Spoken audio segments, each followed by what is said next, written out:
I grew up in a small farming town in eastern Kansas and was born in 1936. And I spent all my early years in that town, Ottawa, Kansas. There were 10,000 people in that town then. There are 10,000 people there now. I went to all public schools and then on to college. At the time it was called Bethany Nazarene College. It's now been renamed Southern Nazarene University and is somewhat larger. Outside Oklahoma City, very religious atmosphere, and I studied philosophy and religion primarily. And my career goal during all that time was to prepare to teach in college, philosophy and religion. So I loaded up with those subjects. My parents both were from large families. My mother was from a family of 13, and my father was from a family of 8, and neither of them was able to finish high school because they had to quit school and go to work to help feed their families. Hardworking people, both of them. My dad was a mostly farm machinery salesman, knew all the farmers in that area for miles and miles around, and was very highly regarded. If he went to visit a farmer, the farmer wanted a new tractor or a new combine, my dad knew he couldn't afford it. He wouldn't sell it to him. He was a very, very honest man. My mom helped raise me and my sister, older sister. At one point, my parents bought a grocery store, local grocery store, and they both worked morning to night to make that store work, and of course gave working people in the area a lot of credit on their groceries. I had the great fortune of having very hardworking, very honest parents, and I hope I've turned out the way they wanted me to. You never know.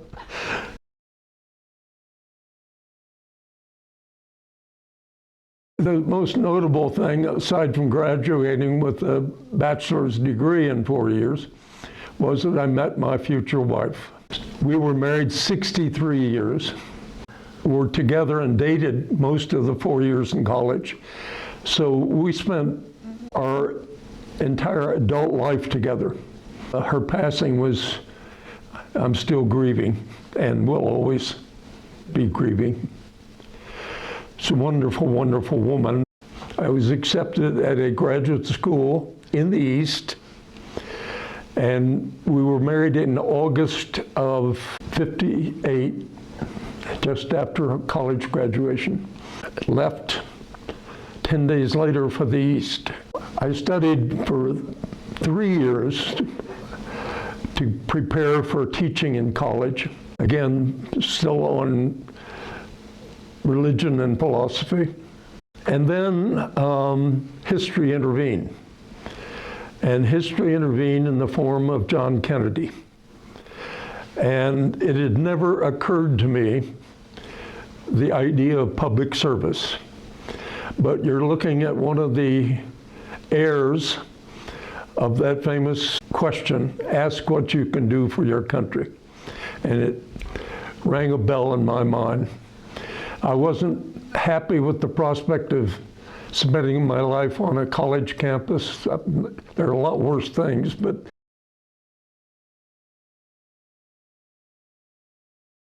the idea of public service, government service, appealed to me very much.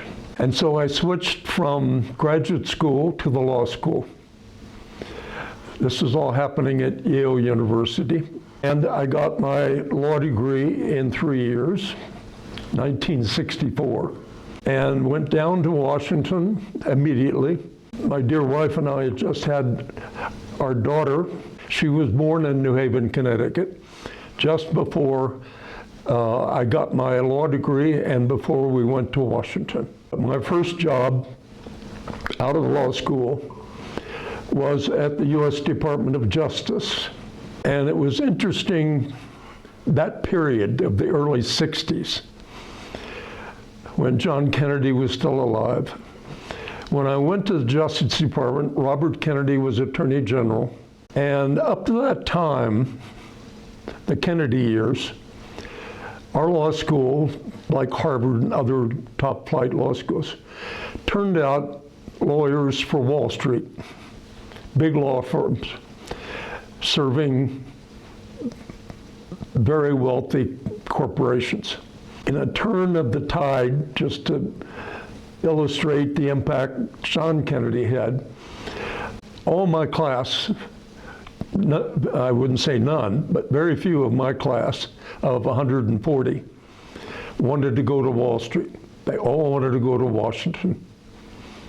And that's the impact idealism can have, because like me, many of these very, very bright young, mostly young men, had thought only of going to Wall Street, making a lot of money. But dozens of us wanted to go to Washington, work in the government. So I was fortunate to get accepted at the Justice Department, and I served there for 2 years. And when Robert Kennedy went to New York to run for the Senate, I transferred to the Interior Department. I had a very strong attachment to public lands and public resources. And the Interior Department is where all that takes place. Plus, the Bureau of Indian Affairs, looking after the remaining tribes. That was very much part of it. And so I was one of 2 or 3 special assistants to the solicitor of the department, the general counsel. And I spent 2 years at Interior. Our son John, who lives on this property with us, with Andrea and me, was born in Washington during that period. So they both have that public service background also.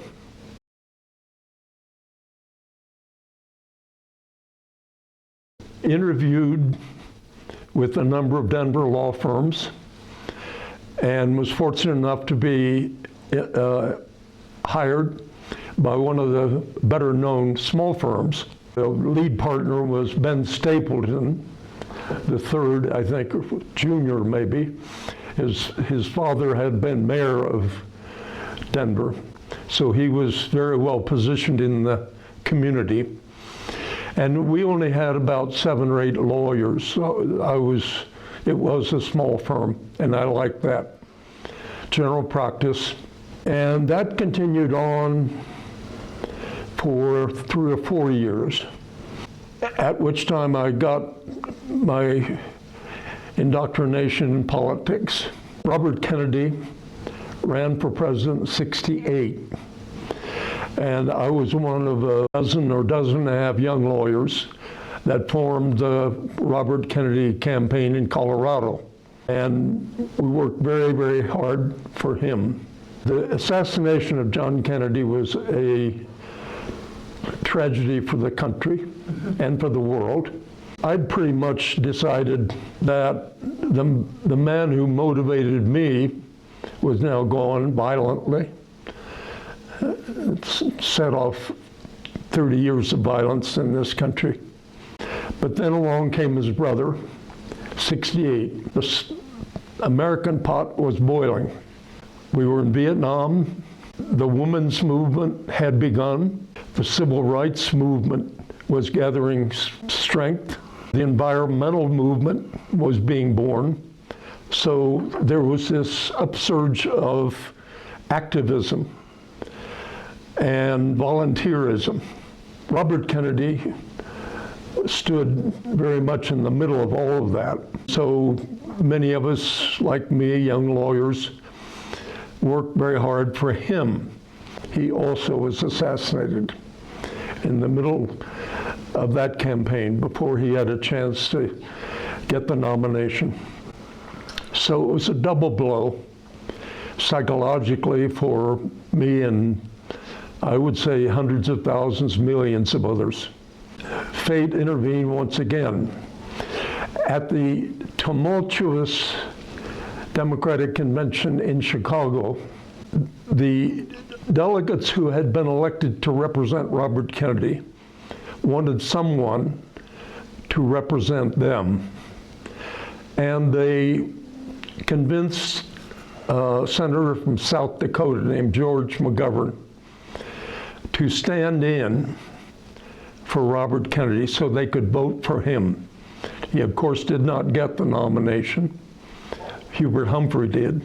And he and McGovern were good friends because they were from neighboring states, knew each other very well. The experience of moving from Robert Kennedy to George McGovern in '68, and McGovern coming to Colorado in, I think, 1970 to give the keynote speech at the Democratic State Convention. I helped arrange that trip for him, and we had a chance to spend time together. And he said, I'm going to run for president 1972, and I need your help. The way things work out. He asked me to come to Washington that summer to help put the campaign together. And I thought there would be a headquarters and several dozen people actively involved. There was no campaign. It turned out he had hired me to be the campaign. That's how hard up he was. Needless to say, I'd never run a national campaign in my life, so I was making it up as we went along, starting with the caucuses in Iowa, New Hampshire primary, and then on across the country. Slowly and steadily, George McGovern caught hold and won the nomination in Miami to represent the Democratic Party in '72. Needless to say, we didn't do very well. We did a lot better getting the nomination. Once you are the nominee of a party, the party takes over. You need millions, tens of millions of dollars. Didn't work out, needless to say. And so George McGovern did not get to be the president. And I returned immediately to Colorado and my family. I had been kind of commuting back and forth for 2 years anyway. Kids were small. Lee was looking after them. She was also actively involved locally in the campaign. We made a lot of friends, a lot of contacts in Colorado and nationally. And many of the people we got to know remain close friends of ours. And then Watergate unfolded. While that campaign was going on, '72, Watergate, all of Nixon's dirty tricks. So when I came home, I was much better known from when I left. Several people started asking, are you going to run for office? It never occurred to me. Literally hadn't. But my motivation wasn't good. It was anger. It was anger at Nixon. The governorship was up. I had no interest in being governor of anything. But a Senate race was up as well. And the incumbent, as you may recall, was Senator Peter Dominick, who had served 2 terms, very wealthy man, transplant from Connecticut and Wall Street, and was running for a 3rd term.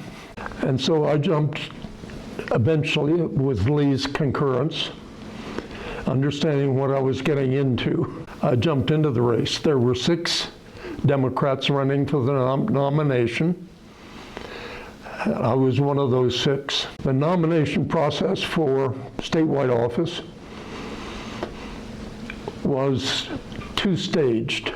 You had to get a certain number of delegates to the state convention to get on the ballot for the nomination. So it was a combination of grassroots organizing, which I had just been doing nationally, and wholesale politics if you got the nomination. Out of the 6, I was one of 3 to qualify for the ballot, and much to everybody's amazement, I won the primary and was the nominee of the party, and then campaigned throughout the fall of '74, this was, statewide. And my dear Lee helped me enormously. For those who didn't get to know her, alas, she was at our little college a speech and drama major. So she could get on a platform and stand behind a podium and talk like a house afire. She was really good. And she was so good on her feet that I kept getting people saying, "Why didn't she run?" Which delighted her no end.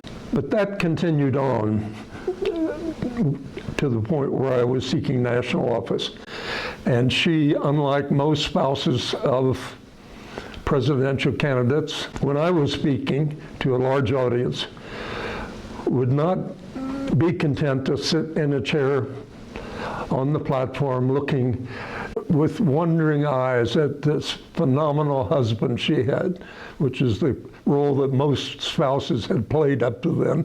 Lee would go out on her own, do speeches that I could not get to, and wow the audience. She was a natural-born speaker. Senator Dominic was a wealthy man, very close to President Nixon, but he was becoming ill, and it was showing. I never found out what it was, but it was a degeneration disease. In that fall of '74, he was having trouble speaking and keeping up with the issues. So when the vote came, there was a wholesale sweeping across the country of new leadership, and a whole lot of old-timers in both parties, but particularly because of Watergate in the Republican Party, lost their seats. And a whole generation of my generation won seats in Congress and a few in the Senate. And I was able to prevail, and it wasn't close. I think I won by 20 points. What astounded me was that I'd never run for office before. And I started out near the top of the ladder. And it still astounds me. It was an act of hubris, if not arrogance. I was 36 years old. I turned, because of my birthday in November, I turned 37 between the election and the swearing in.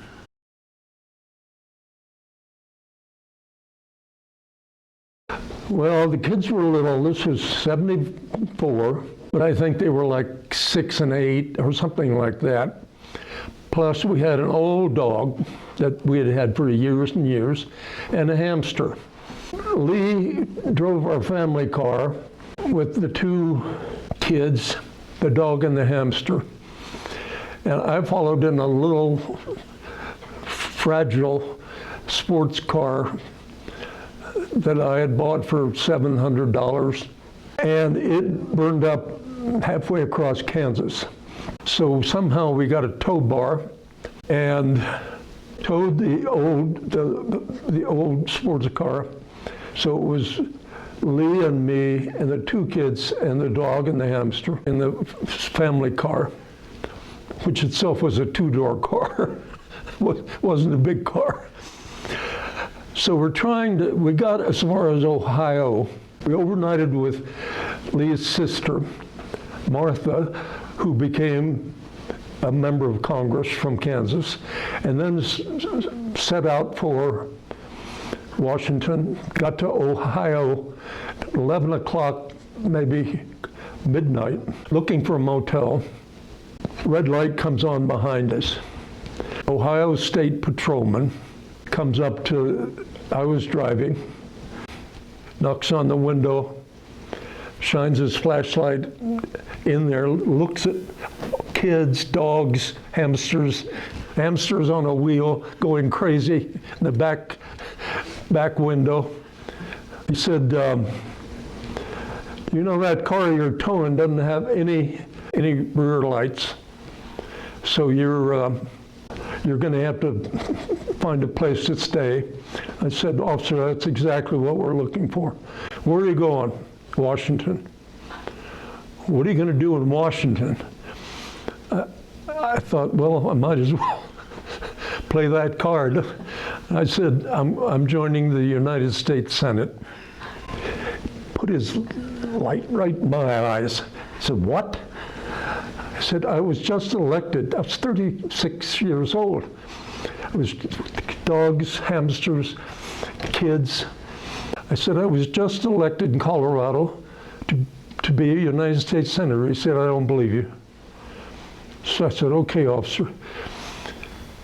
I got out of the driver's side of the car, went around to the trunk, and as fate would have it, 3 or 4 days before we left, I got a certificate from the Secretary of State authorizing my election, and it was signed by my opponent in the Senate race. So it said, I showed him my driver's license, Gary Hart, gave him the little card, got his flashlight there. He's looking at me and looking at the card, looking at me, looking at the hamster. Okay, there's a motel up here. Pull in there and stay all night, but don't try to get to Washington. That was it. I'm sure he's still telling that story.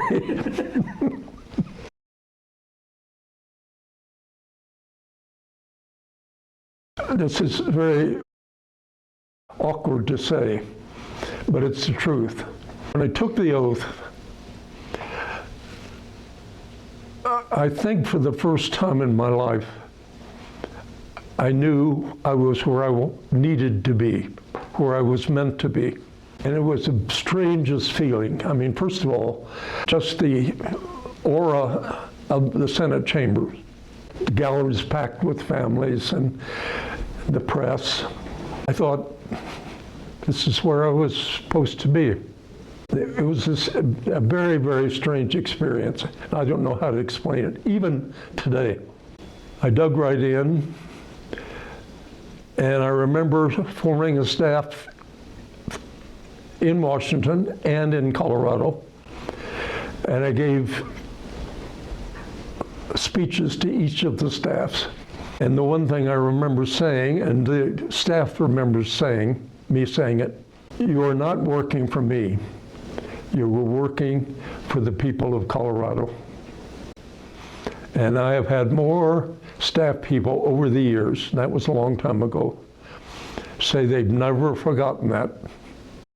I had the great fortune to have as my mentor in the Senate the Majority Leader, Mike Mansfield of Montana, who became a second father to me. My first year in the Senate, he put me and my spouse on a groundbreaking delegation visit to the Soviet Union. That was, I think I'd been 6 months in the Senate. He got me on a delegation, one of the first to China. Perhaps even more significantly, 30 days after I arrived in the Senate. He came up to me on the floor of the Senate. He was the soul of brevity. He used to drive the reporters on Meet the Press crazy because his answers were all yup and no. And they had their questions all written out, and Mike would say, yep, or no. And halfway through the program, they were all looking at each other. You have any more questions? It was just the way he was. So he walked up to me and I said, Mr. Leader, he said, Gary, new committee, I want you on it. Frank Church is going to be chairman, and you're going to investigate the CIA and the intelligence services of the United States. I'm going to appoint you to the committee. Do a good job. He walked away. That's all it was. 11 members. It was a select committee, which meant not a standing committee. We had a year that got added on some months to that so we could finish. And then the committee dissolved. But it became known as the Church Committee because of the chairman.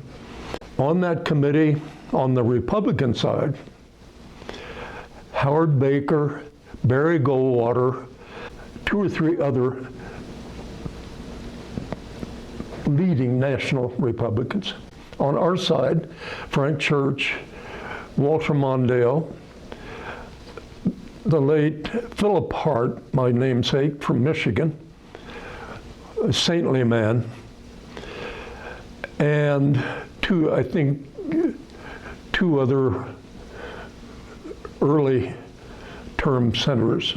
Mike very much believed in promoting the young ones, not rewarding the old ones. I am the last surviving member of that committee. All others have passed away. So it was an extraordinary experience. The committee was appointed because of stories being written in the media, in the press, about bad things being done. Assassinations, overthrow of foreign governments. Just these stories were stirring up the public to, quote, do something. And that's why the committee was formed. So our job was not just simply to reveal, but to reform and manage. Very conservative people, who I thought were very conservative at the time, they would be moderates today, including Barry Goldwater, were afraid that we were going to destroy the CIA and the FBI and all the rest of it. So the Democrats, in the majority, 6 Democrats, 5 Republicans, the Democrats had to prove that we were serious, doing a serious job. We weren't going to destroy anything. My statement to my Republican colleagues is, we're going to save the CIA. If we don't institute some reforms to prevent assassinations, CIA will be destroyed. It will destroy itself. So our job is to save it, but to clean it up. We instituted permanent oversight. Up to that point, the intelligence services were the only element of the national government that had no congressional oversight. Pentagon did, Treasury did, every agency of the US government except the intelligence services. We called on the Senate and the House to pass legislation authorizing permanent oversight committees, which they did. Up to that time, the practice for covert operations was for the president not to know, or at least to be able to claim not to know. For example, the famous shooting down of the spy plane under Dwight Eisenhower, I believe, and the clash that caused between us and the Soviets. Eisenhower said, I didn't know. He did know. He did know. So we required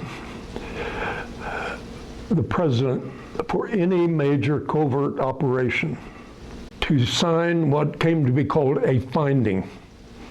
I am authorizing this action to be taken because of the following information, making the president accountable. Up to that point, the president had never been accountable for anything that went wrong, including half a dozen attempts to assassinate Fidel Castro. Eisenhower knew about that, John Kennedy knew about that, and Richard Nixon certainly knew about it. Flash forward a couple of years into the Reagan years, and there was something called Iran-Contra. And this was a convoluted scheme by some half-baked people in the White House to buy arms from Iran and send the arms to the Contras in Central America, all the while denying we were doing it. This continued on under Reagan. It was actually happened under Reagan. Reagan's defense was, I didn't know. Somebody opened a safe in his office, and here is a piece of paper he signed, a finding authorizing the whole scheme. Oh, gee whiz, he said, more or less. I think probably something a little blunter than that. That was what was going on, and I've been asked on several occasions to speak at the Central Intelligence Agency. I made the case every time that we helped save the agency. We needed it, but it needed to be accountable, and we made the President of the United States accountable. Now I have to tell you one other story that came out of that experience. A year and a half of intense meetings, my first 2 years in the Senate. I was served on that committee with Barry Goldwater and on the Armed Services Committee. And he, of course, as you know, was Mr. Conservative. By today's standards, he would be a moderate, given some of the people that are there in both houses. We got to be acquaintances, and lo and behold, when it came time for me to go run for re-election, 1980, the Republican Party of Colorado held its annual Lincoln Day dinner and invited Barry to come up and give the keynote speech. And the theme of the dinner was defeat Gary Hart. So Barry was in Phoenix and flew up because the papers, Denver Post and so forth, could not get his speech in for the Sunday paper. All the reporters went out to the airport to interview him. And the questions were all the same. You're here to defeat Gary Hart. Well, no, I'm here to give a speech to the Republican Party. And the question kept being asked, and he's short-tempered by that time. He was having terrible arthritis in his legs, hips, on canes. So finally he said, I'm just going to say one thing. Gary Hart is the most honest, moral man I have ever met in politics. That was it. That was it. Game, set, and match. Monday morning we had 250,000 copies of the eventual Denver Post story, with that as the headline, and on the street corners of every town in Colorado. So about a week later, there was a meeting of the Armed Services Committee. Barry sat there for a while, listened to the generals and the admirals, and then got up and left. So I slipped out, chased him down the hall. He was as deaf then as I am now. And he stopped and looked around. He grinned, big grin on his face. I said, Barry, thank you so much for those kind words. You said out in Denver last week, he said, he started laughing. He said, and he used some swear words. He said, My phone's been ringing off the hook. Those damn Republicans won't leave me alone. They want me to retract that statement. I'm not going to retract it. He got me reelected, is what it amounted to. 11 Democratic senators lost that year. It was the Reagan landslide. And Reagan carried this state by 30 points at least, and I survived.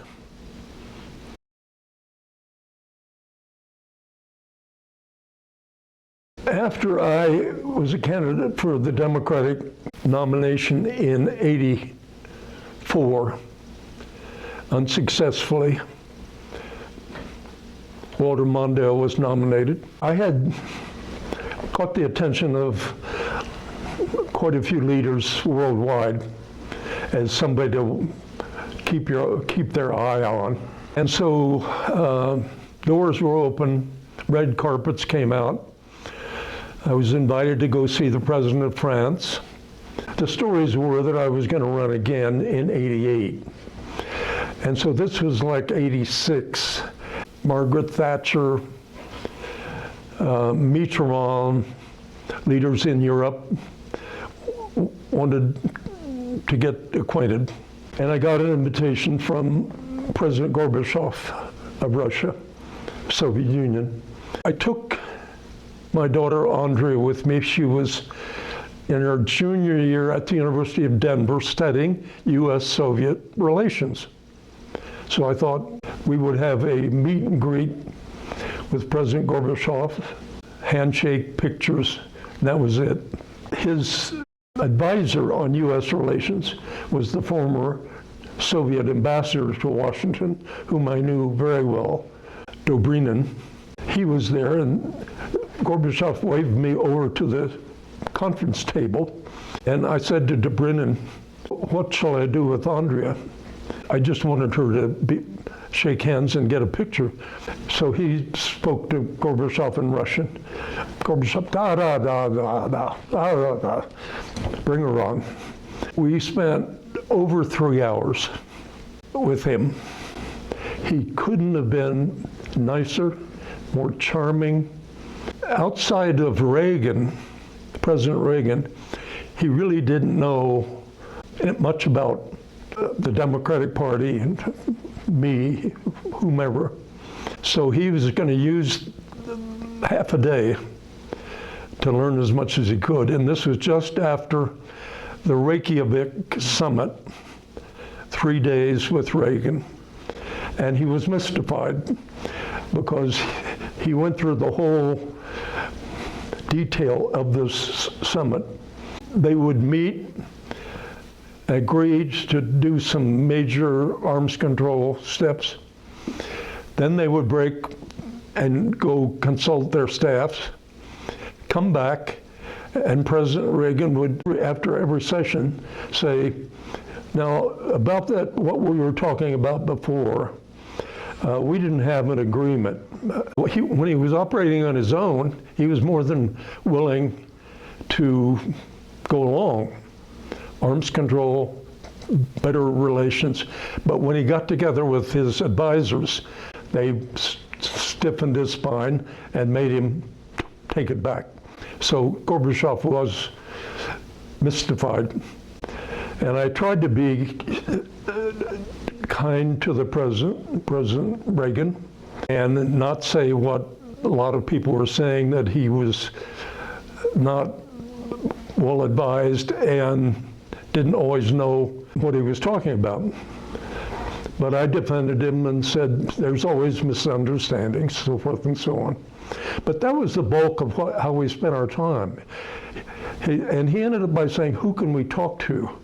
Dobrynin took me aside on the way out the door and said, he's asking for a back channel, that if the president says one thing, or the Secretary of State, is there anybody that he can talk to, we can talk to, that will interpret for us what he means? I came up with 2 or 3 ideas, off the record clearly, about people on the inside who could be trusted and who were not as anti-Soviet as President Reagan and those around him were. It turned out his daughter was almost the same age as Andrea, and that's why he wanted her there. He turned to her and he said, I understand you're studying my country, and asked her in Russian to speak to him in Russian. When the translator said, President Gorbachev wants you to speak Russian with him, she said, no, I've studied it, but I'm not about to start speaking Russian to the president of all the Soviet Union. She was polite about it. He said, well, here's what I'd like to do. Next summer, this was December, next summer, come and spend the whole summer in the Soviet Union. Go anywhere you want to go, talk to anyone you want to talk to. You will be my guest. And I'm sitting next to her. I started kicking her because I knew what she was going to say, and she did. She said, well, Mr. President, my father may be starting a new campaign himself. If so, I will feel obligated to stay in the United States and help him. We finally negotiated a compromise. That was that she would come for 4 to 6 weeks. And a couple that we knew very well and I had gone to law school with would be her chaperone. Well, as it turned out, I was not able to make the 88 race, even though I was leading in the polls. I took myself out of the presidential race, and she was to leave for Russia the week after that. So I called the Soviet ambassador in Washington and explained the situation to him. He knew, of course, about our meeting in December, and I said, my daughter has her visa and her passport and her friends that are accompanying her, but the purpose of the trip, me pursuing a national campaign, has gone away. So I just wanted President Gorbachev to know that we consider the invitation to be null and void, and we understand. He said, I'll call you back.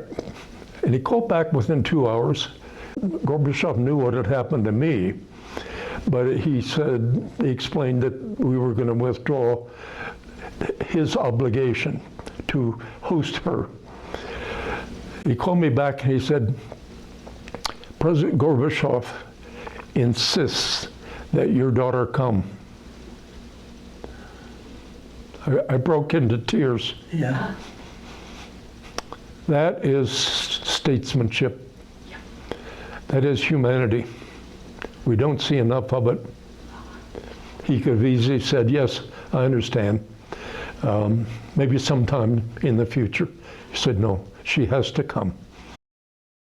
Fidel Castro, during the church committee, we found out about all the efforts to assassinate him by our government, that the CIA had used 3 mafia figures to carry out the plots because they knew Havana and they knew Cuba. They ran it before he came along.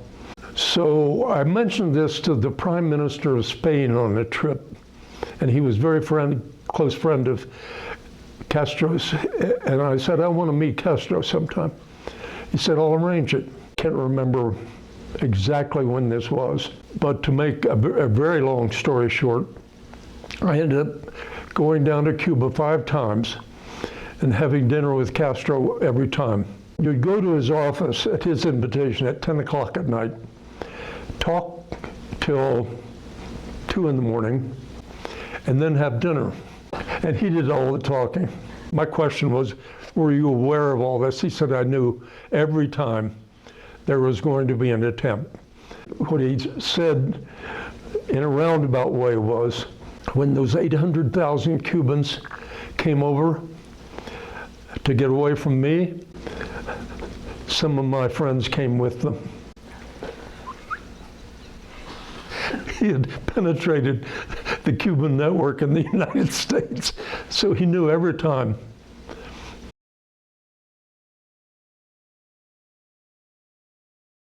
My original purpose in going to Yale, as I said, was to eventually get a PhD in philosophy and religion, and then I transferred to law. I had half a PhD, and I wanted to finish it, but I wasn't going to do philosophy and religion. And I had, through friends, been invited to be a visiting fellow at one of Oxford's 16 colleges. And I liked the place very, very much. It's so different from higher education in the United States in many, many ways, and so much history besides. I was introduced to a fellow of All Souls College at Oxford. And All Souls is notorious because it has no students. It's a gorgeous, gorgeous college. Beautiful library, quads, no students. One of the fellows there who had succeeded 3 or 4 steps removed from Isaiah Berlin's chair at All Souls, Jerry Cohen, one of the smartest people I've ever met in my life, Canadian, very, very smart. Jerry Cohen was my advisor. I was not the oldest student on campus. There was a retired British diplomat who was older than I was, but I was 61. The requirements for the doctorate, they call it DPhil, Doctorate of Philosophy, PhD. Only 2 requirements. 8 terms in residence, and they're 8-week terms, and defense of a thesis. Now this is so British. They didn't say write a thesis or submit a thesis, defend a thesis, which of course suppose that you wrote it. Well, why state the obvious? It's stuff like that that made me love the place. So I had in mind to write on Jefferson, which the British political professors thought was a humorous thing to do. And I had done a whole lot of research. And so I hit the campus that first term. There are three terms a year, 8 weeks each. So I, in effect, commuted from Denver to Oxford. I submitted a draft of a thesis within 12 months, which snapped their heads back because they get DPhil students who take 12 years to submit a thesis. So I went back 2 more terms, ended up submitting the final thesis 1 term later. They gave me credit from my law degree, and they gave me 1 term credit for my visiting fellowship at another college. And so they lopped off about 4 terms. I got my degree in 3 or 4 terms, is what it amounted to. When the philosophy professor came in, he said, okay, we're going to relax. We're going to give you your degree, so we're just going to have a good conversation. Talk about a deep breath. I was prepared at my age to be raked over the coals. Why Jefferson, for God's sake? You know, stuff like that. No, it was very polite, a lot of laughter, a lot of funny stuff. I enjoyed it. And Lee came over for the ceremony, which was a lot of pomp and circumstance, needless to say. But it was a highlight of my life.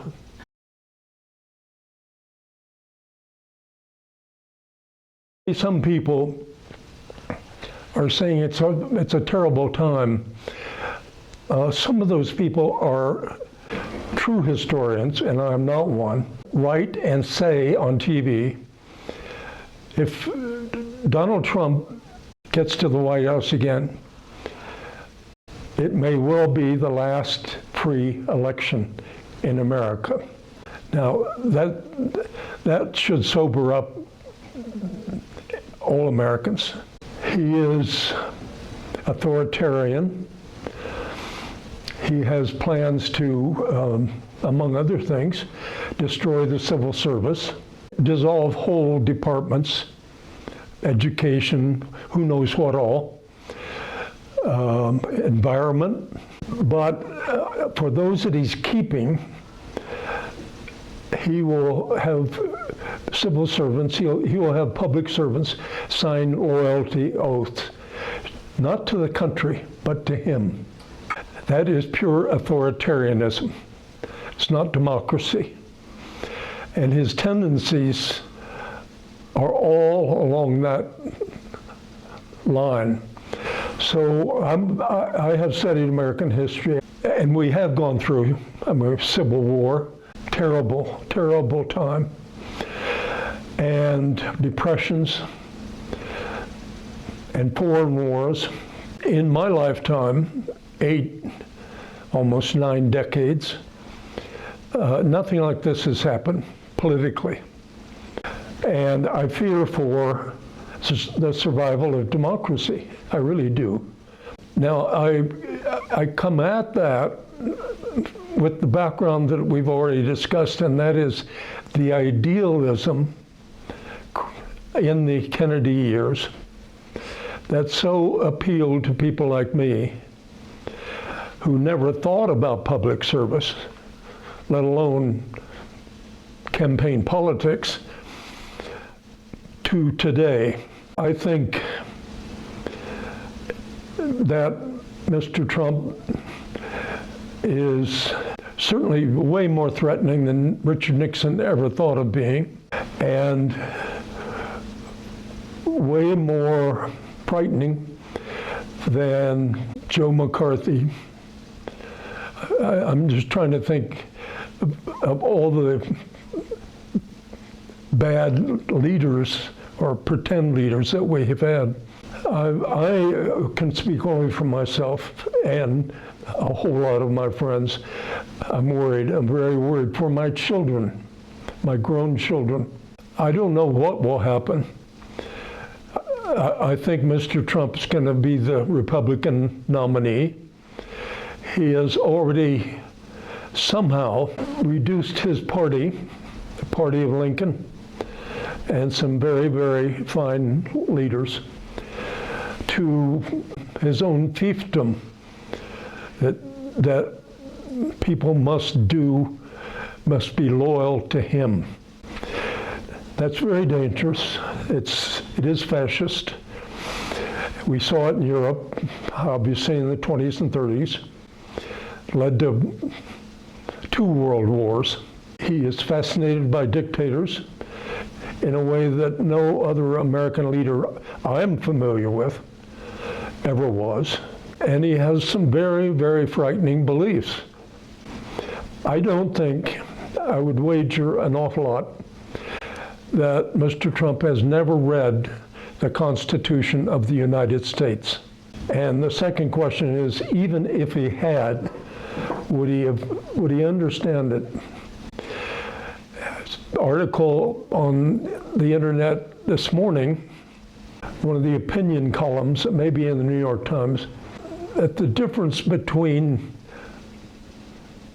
saying you like or follow the Constitution and understanding democracy are 2 different things. Now, I've never thought about that.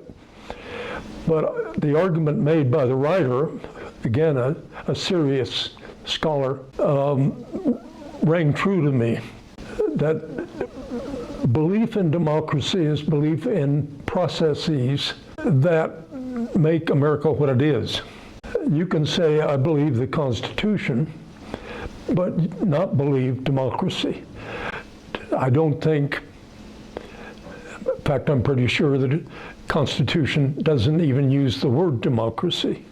In the founding era, there was a discussion among the founders as to what they were creating. And the New Englanders, New Yorkers, opted for a republic, and the Southerners opted for a democracy. And they were both right. Guess who solved the problem? Thomas Jefferson. He said, enough of that. We're a democratic republic. Now, why couldn't I have thought of that? Very smart man. There was a whole school of thought that said that the swing by the Republican Party, or elements of it, began seriously under Ronald Reagan and those around him. President Reagan never held himself out to be a political theoretician, to say the least. He would have been probably bored silly by a dinner conversation, are we a republic or a democracy, roll his eyes and go somewhere else. There are a lot of smart people trying to figure out how we got from John Kennedy to Donald Trump, and what in the country permitted us to lose the idealism that so motivated my generation to a point where the political lust for power would cause at least one of our two major parties to turn itself into a pretzel and have inside its own halls and discussion rooms bitter fights, mostly about power. Are we going to be conservative, or are we going to be far right?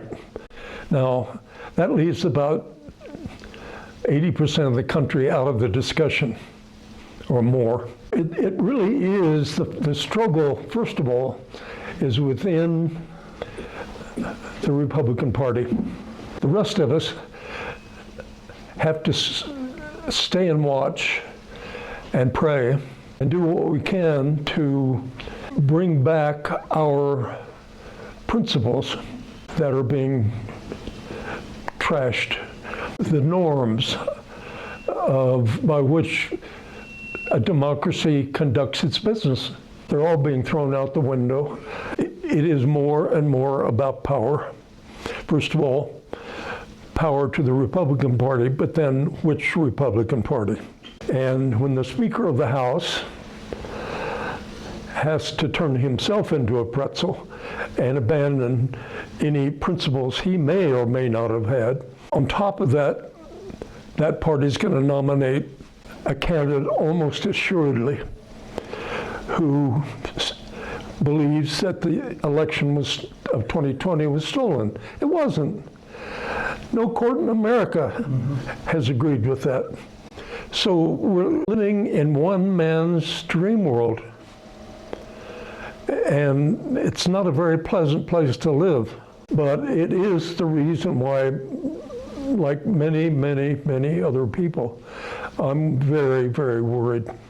I don't know the answer, but I have always been distressed that in modern times, no Democratic president, Jimmy Carter, Bill Clinton, even Barack Obama, carried forward the Kennedy message. You have to have leaders. You can't just pluck idealism out of thin air. You have to tell young people that public service is an honorable profession. You don't have to say politics. You know, to my knowledge, John Kennedy rarely talked about politics. He talked about public service. It's very hard to be idealistic about politics because it is rough and tumble. Even at its best, at its worst, it's bloodthirsty. So I don't know why the Kennedy message, if you will, lost favor. When I was a candidate, I tried my best, particularly in college towns or in high school speeches or anything like that, to talk about the ideal of citizenship and participation and engagement, all good words. and how rewarding that is. Virtue is its own reward, and being idealistic, believing in the best, believing that we can be better. Not perfect, but we can be better in race, in virtually every aspect of life. Now the climate. Another startling opinion piece today was in the New York Times. Paul Krugman said how much we had betrayed our children. How much we had betrayed our children. Just think about that. That is condemnation with capital letters. We've betrayed our children. In his case, the specific was cutting back or eliminating aspects of the child care, nutrition, and health care, and everything else, just under the pressure of balanced budgets. Even while all that money, and it wasn't by today's standards all that much, went to the Pentagon. It's a question of priorities. I know, or used to know, Bill Clinton very well, knew him before. He and Hillary worked in the McGovern campaign. So that's how far back we go, 71, 72. I never understood why he felt he had to say the era of big government is over.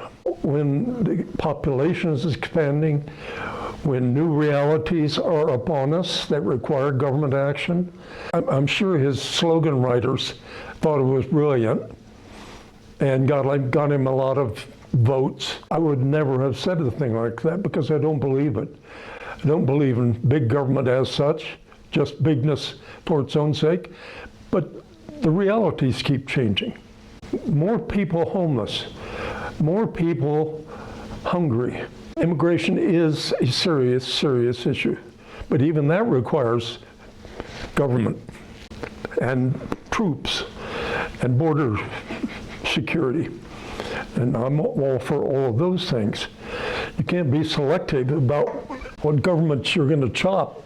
If you're going to chop government, those who don't like government, and they're all around us, say get rid of all of it.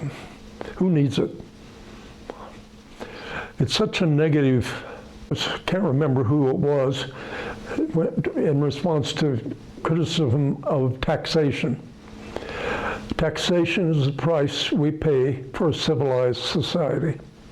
I was on a panel for a magazine.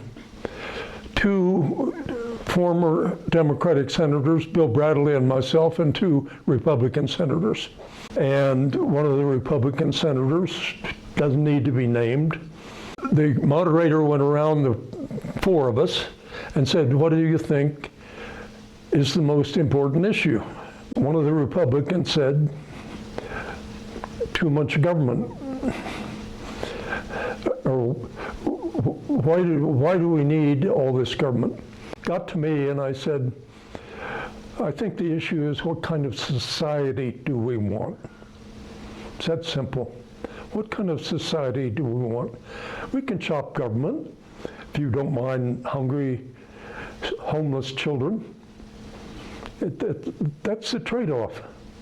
You either face the issues of society, and wouldn't you know, it was left to Margaret Thatcher, who had her own set of ideas. She was in a conference of some kind, and somebody kept talking about society, and she finally roared, there is no such thing as society. Now, think about that. There is no such thing as society? What do you call groups of people that live together? That's society, including big groups.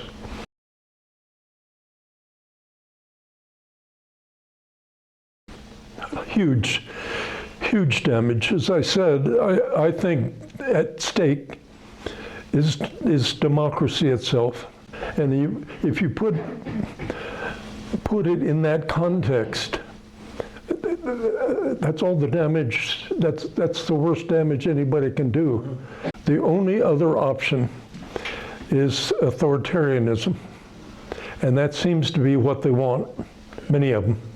It's a trend, and it's not just us. I mean, the people that have been advising, if that's the right word, Donald Trump, and we know who they are, take their cues from European right-wing politics that has emerged in the last 20 years. In Central Europe and even in Western Europe, even at places, like Sweden. Who would have thought of right-wing politics in Sweden? It used to be the ideal of progressive government. A lot of damage done in the process, not least of which is the confidence of the people in their government, in their elections. And it's not accidental that the deniers of the 2020 election take as their central theme the corruption of elections. There's no quicker way to get rid of democracy than to get widespread belief that elections are unfair and you can't trust them.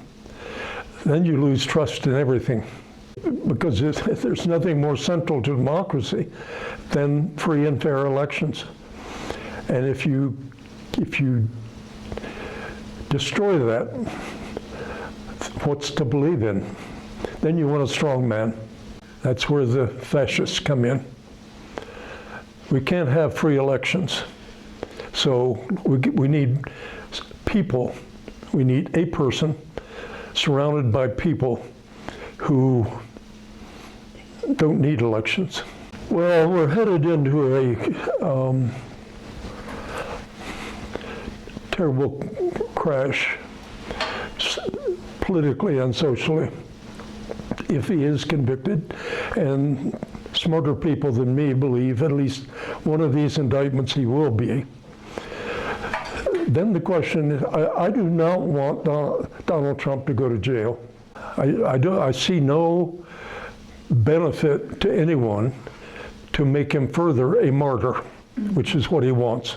That's why you have to be careful about jailing people willy-nilly, and I don't think these grand juries are doing that, but there are consequences.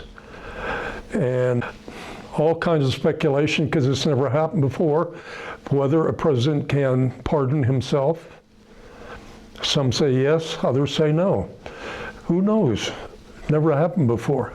The other thing is, for the party destroying itself, they feel the need to destroy the other party also.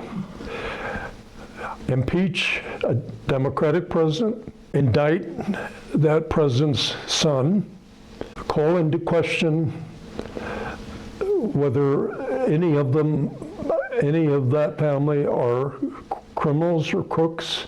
It's not just vote for us, it's don't vote for those other guys. That's part of the process.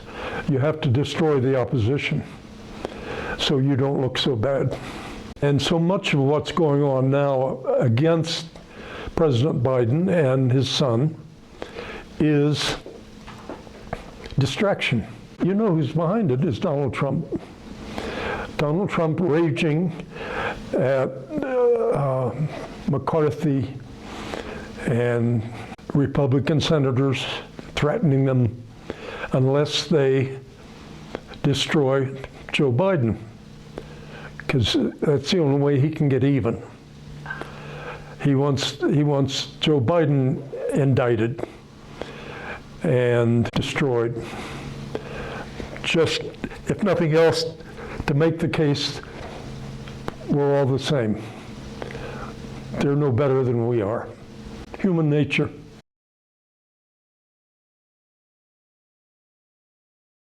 I made an effort with one of the local universities to create a center for public service, but it was to give some young people the idealism we were talking about.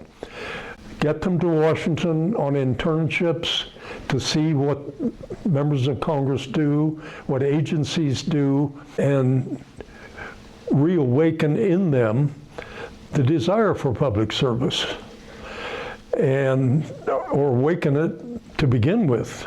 We ran into a storm called COVID, and we were just about to launch this center when the pandemic struck. Money dried up. We raised enough to send the first class of interns to Washington 2 summers ago, and they benefited greatly from it. And I'm told that a number of them want to go back, which is the goal. What we also, in the classes, I pointed out that we have layers of government. But when you say government, everybody thinks Washington. But there are 50 state governments, and there are hundreds of municipal governments and county commissions and all kinds of ways, including charitable things, environmental organizations, ways to serve the public at large without taking an oath of office. And it just needs to be awakened by whatever heroes each generation has.